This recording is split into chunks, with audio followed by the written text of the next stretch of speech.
So Chris Avellone, a guy who's made some really good games, by the way, KOTOR 2, Fallout New Vegas, Fallout 2, Dying Light, Borderlands 2, a lot of good games. And he's also writing Star Wars Jedi Fallen Order. Well, he's under attack. Why? Because he thinks games should be apolitical.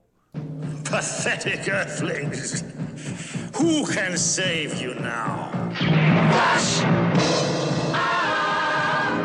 Savior of the universe! Strange object imaged in the Imperial vortex. So, of course, a man shares his opinion, and the NPC come out in full force of attack. And this time he just says things shouldn't be, shooting some agenda on people. It should be about fun. Now, here's what happens when this goes down. And these people, man, I don't get it. I guess they're attacking Godzilla King of the Monsters because it didn't talk about global change and stuff. These people are weird, man. So he comes out and says that, and they come out and do attack. Good, it's gonna have the politics in it. Everybody needs to not have fun. Fun is bad. So, and then they start pointing out things in his games that are for sure political, right? But the difference is between the way he's doing it and they're doing it is when he's putting stuff in his games that are for sure political, and it's hard to say that like Fallout New Vegas, that game is not apolitical, right? But here's the thing, is it works in that game. And it's not beating you over the head with moral dilemmas and how you should be thinking and certain ways of thinking are wrong. It works in the narrative of the game. That's the difference when these people go, this game is political. It's for sure a political game. It's because it works in that game and it's entertaining, works for the story. Whereas these people, they want you to blatantly put an orange villain in the game because, Trump's bad. Trump's bad. All right, so let's take a look at what the man actually said. So, legendary writer Chris Avellone has been attached to some of the most well-received, popular, and best-selling games in the history of the industry, having his name attached to iconic series like Knights of the Old Republic, Fallout, and Dying Light. Recently, Avellone was interviewed by VG 24/7, where he told the outlet that he preferred writing games with apolitical messages, and the interview was published on May 31st, 2019. When asked about whether stories can be apolitical, here is what Avellone stated. And by the way, I'd like to say before I read this quote that I didn't know that he was writing Star Wars Fallen Order. And because of that, this makes me want to play that game even more.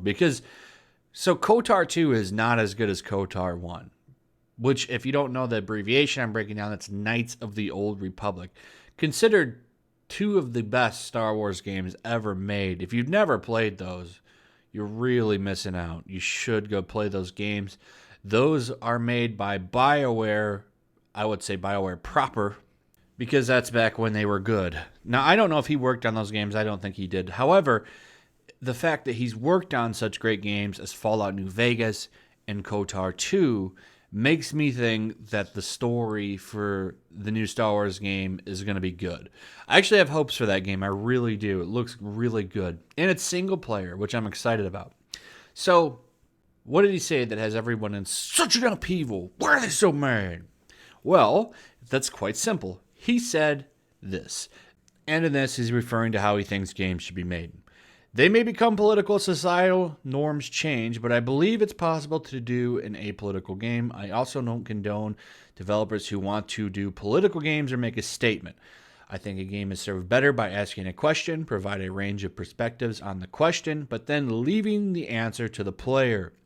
I try to frame any politics in the parameters of the world, the lore, and the franchise. The reason I take this approach is because I view games as entertainment. If you're purposely pushing an agenda or point of view in your game, especially a real-world one that's clearly divorced from the game world, and you're dictating that perspective as correct versus asking a question or examining the perspective more broadly, then it's left the gaming realm and the game has become a pulpit. I agree with him. I don't want that stuff put in my face because it never works. First off, it doesn't age very well because what's going on now might not even be an issue in 10 years makes your game age terribly. But these people, they want to live on these soapboxes. You know, they want to push their agenda. They want to take people out that don't agree with them. You see it going on all the time now.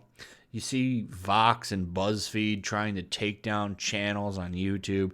You see people mad because a lot of the people on YouTube have the same kind of messaging that I have, or other people that you probably listen to, like Quartering, Ethan Van Sciver, and so on and so on. And that's because people want to hear what they have to say. It has nothing to do with algorithms. Well, it kind of does, because people want to hear that content. And I think they want to hear that content because they're sick of people that want to get on their soapboxes and scream at people and tell them what they need to be thinking and doing. That's what it comes down to. And if you don't agree with these people, they want to destroy you.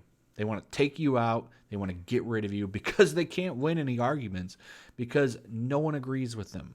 YouTube was kind of the last place where you could go on there and voice these opinions. And that's why it was nice, because if you go to, a forum, Twitter, you're not going to last on there, because they'll get rid of you. They'll get rid of you on there. They'll get you banned. You can't go on a forum. But YouTube, you can go on there and say what you want, and they can't really do that. They can't really get you kicked out of there. So now what they do is they kind of package it up, turn you into some alt-righter, and then make you look like a demon. And then if you get big enough, they'll get Vox or BuzzFeed to come after you, and then that's pretty much it. Or they have YouTube in their back pocket and just demonetize you, which has been going around a lot lately, which is really bad. But then, I'm getting off onto a tangent, but they'll demonetize people for, commenting on material, but then they'll promote SS Sniper Wolf, who's doing reaction videos. It's easy to see what's going on here with YouTube. But anyway, let's get back on the subject here. There was a slight post-publishing correction that Avellone issued by Twitter. So that was him using condemn. He meant to use condone. I don't know if that's true or not. That might be because he was getting such backlash. But they make a good point here in the One Angry Gamer article, where they say, even still, his messaging is loud and clear. In fact, everything Avellone said is 100% correct. And I totally agree with that, because no one wants to play these games. You look at Mass Effect Andromeda, which was a humongous pile of garbage. Nobody liked that game.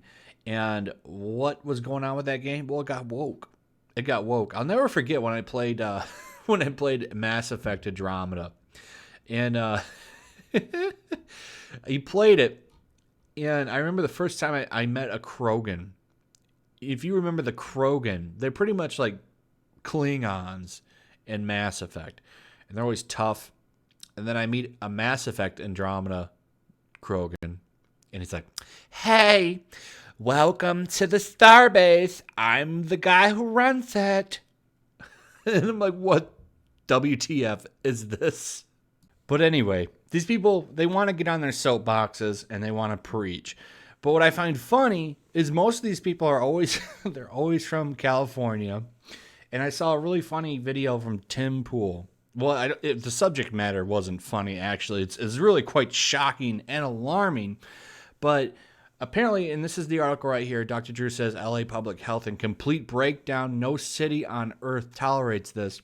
And inside this article, they talk about how the streets of some cities in California are terrible. There's literally, they want to combat addiction. So what are they doing? They're passing out needles and stuff out there. And it's really just making things worse. You have like people pooping in the streets. There's actually, I don't know if it's not in this article, but there's actually like a graph where you can see like how much poop covers the city, and like the whole thing is brown. And because of this, they're getting rodent problems, mostly because of all the garbage that's everywhere. There's garbage everywhere. And because of that, there's a rodent problem. And, when you have feces all over the place, you have issues. And this is what caused the bubonic plague back in the medieval days. And guess what? They think that LA might already have the bubonic plague. That's scary. And these are super NPC cities. They run the show there. And that's what you get. That's what you'll get under a life of the NPC politics. you get the bubonic plague. So no, this is why I don't like these people on their soapboxes. Now, I never imagined that the plague was going to come back, but hey, what are you going to do next? You never know. But they say it's because you hate women. You hate women. Just like with Hero Hey, they called him the anti-diverse YouTuber. Guy talks about Ruby. This is a funny world that we're living in, man.